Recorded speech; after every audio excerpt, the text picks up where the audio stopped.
Hello बच्चों, आज मैं आपके लिए लाया हूँ चैप्टर 7 इंटीग्रेशन क्लास 12, जिसमें कि बच्चों को सबसे ज़्यादा डिफ़िकल्टी होती है पार्शियल फ्रैक्शन के क्वेश्चन करने में, उनका इंटीग्रेशन करने के। तो उसके लिए यहाँ जो मेरे पहले भी वीडियो में आपको सिंपल वाले जिनके डिनोमिनेटर में ओनली लीनियर फैक्टर्स होते थे, तो उसको सॉल्व करने के लिए यहाँ आप देखेंगे कि एक लीनियर फैक्टर है और दूसरा जो है क्वाड्रेटिक है।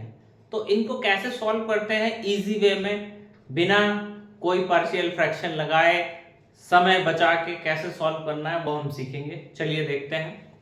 यहाँ इंटीग्रेशन का साइन लगा हुआ है। सबसे पहले तो मैं हटा दे रहा हूँ इंटीग्रेशन के साइन को। पहले हम इसको पार्शियल फ्रैक्शन कर लेते हैं, उसके बाद फ्रैक्शन में कन्वर्ट कर लेते हैं, उसके बाद हम इंटीग्रेशन कर देंगे। तो सबसे पहले इसकी जो सबसे हाईएस्ट पावर है उसको पुट कर लीजिए आप y डिनोमिनेटर की। इसको y पुट कर दिया तो यहाँ x की वैल्यू आपकी कितनी आ गई है, y प्लस 1। या आपने अपनी तरफ से माना है तो इंटीग्रेशन करने के पहले वापस डालना भी पड़ेगा जो आप अपनी तरफ से ले रहे हैं। तो y क्वेश्चन में वापस लिख दीजिए, जहां जहां x है वहां वहां क्या आ जाएगा, y प्लस 1, y की पावर 2 और y प्लस 3। ये आपने यहाँ डाल दिया। यहाँ y प्लस 1 डालेंगे तो 2 और 1 3 हो जाएगा। अब आपका ये बन चुका है। अब इस क्वेश्चन में एक चीज है कि अभी तक आप हमेशा पावर को हमेशा डिसेंडिंग ऑर्डर में लिखते रहे हैं, और इस मेथड में आपको पावर को असेंडिंग ऑर्डर में लिखना है किसी भी पॉलिनोमियल की। अब आपके पास यहाँ दो टर्म दिख रहे हैं आपको। यहाँ दो टर्म कौन कौन से दिख रहे हैं ये देखिएगा जरा ध्यान से। ये बस इनको सॉल्व करना है डिवाइड करके, बाकी आपका क्वेश्चन अपने आप हो जाएगा। ए बी सी सारी वैल्यू निकल जाएंगी। चलिए करते हैं। तो यहाँ हमको 1 प्लस वाई को किससे डिवाइड करना है, 3 प्लस वाई से डिवाइड करना है। 1 प्लस वाई को 3 प्लस वाई से डिवाइड करना है। आप देखिएगा मैंने यहाँ कांस्टेंट वैल्यू पहले लिखी और वेरिएबल बाद में। यदि वाई स्क्वायर होता तो उसके बाद आता है, क्यूब होता तो उसके बाद आता। और मैं तब तक डिवाइड करूंगा इस डिवाइड को जब तक मुझे वाई स्क्वायर नहीं मिल जाता है रिमाइंडर के अंदर। जब मुझे रिमाइंडर में वाई स्क्वायर मिल जाएगा तब मेरा ये डिवाइड स्टॉप हो जाएगा। शुरू करते हैं। 3 लाना है तो पहला क्या होगा, 1/3। 1/3 से 1 आ गया और ये y/3 हो गया। माइनस करेंगे, ये कैंसिल हो गया। y माइनस y/3 तो 2y, ठीक है, सॉरी 3 ऊपर जाएगा, 3y में से 1y गया तो 2y/3। बड़ी डिजिट प्लस में है तो साइन प्लस का।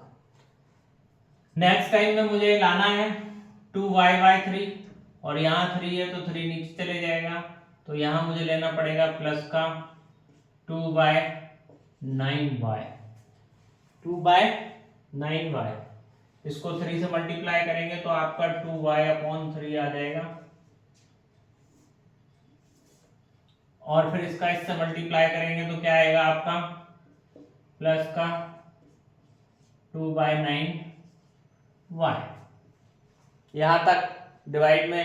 अच्छा, जो बच्चे डिवाइड अच्छे से कर लेते हैं वो इस मेथड को लगाएं, नहीं तो पहले डिवाइड सीखें उसके बाद लगाएं, क्योंकि बिना डिवाइड सीखे इस मेथड को कर पाना संभव नहीं है। बिना डिवाइड के आप गलती करें बहुत ज्यादा होगी। ये आपका रिमाइंडर जो आ चुका है, अब क्या आ चुका है, यहाँ पे वाई स्क्वायर में आ चुका है। मैंने आपसे यही बोला था कि जब तक वाई स्क्वायर नहीं आता है तब तक आप करते जाइएगा। अब इस फ्रैक्शन को हम लिखते हैं वापस कैसे लिख लेते हैं, 1/y का स्क्वायर अपनी जगह पे और 1/3 प्लस 2/9y प्लस आपका रिमाइंडर ऊपर लिखते हैं आप और डिवाइजर नीचे। तो यहाँ आपने लिख दिया 2y² और डिवाइजर है आपका 3y। ठीक, इसका अंदर मल्टीप्लाई कर दीजिए। मल्टीप्लाई कर देंगे तो ये पहला स्टेप, दूसरा स्टेप 2/9y, तीसरा स्टेप प्लस माइनस माइनस हो जाएगा, ये 2/9 3 + y और y स्क्वायर से y स्क्वायर कैंसिल। आप देखेंगे आपने कितने आसानी से a b और c की वैल्यू निकाल ली और आपको पता तक भी नहीं चल पाया, बस आपको डिवाइड आना चाहिए। अब चूंकि हमने x में क्वेश्चन दिया हुआ है तो इंटीग्रेशन भी हम x का ही कर पाएंगे क्योंकि हमारे पास dx है, इसलिए यहाँ पे वैल्यूज वापस इंसर्ट कर देंगे। आप वैल्यूज इंसर्ट करेंगे तो 1/3 x - 1 का होल स्क्वायर, y की वैल्यू आपने यही ली थी x - 1, यहाँ देखिए 2/9 x - 1 और -2/9, ये 3 + y है, सोचने की जरूरत नहीं, x + 2 की वैल्यू है ये, x + 2 आपके इसके इक्वल टू में ये बन चुका है। अब आपका जो क्वेश्चन था वो क्वेश्चन था आपका कि आपको इंटीग्रेशन करना है, आपको क्या करना है, इसका इंटीग्रेशन करना है, इंटीग्रेशन ऑफ दिस। तो कोई नहीं, इन तीनों टर्म का आप अलग अलग इंटीग्रेशन कर दीजिए और आपका क्वेश्चन पूरा हो जाता है। तो अपन ने इंटीग्रेशन करना शुरू कर देते हैं अलग अलग। यहां देखिएगा 2/9, कांस्टेंट हमेशा इंटीग्रेशन से बाहर रखते हैं, यहाँ -2/9 इंटीग्रेशन dx ऑफ x + 2। तो मैंने यहाँ भी इंटीग्रेशन का साइन लगा दिया है। आपको क्या करना है, ये स्टेप इसके जस्ट सामने लिखेंगे और ये आपके सारे पार्शियल फ्रैक्शन आ चुके हैं, बस अब इंटीग्रेशन करना है।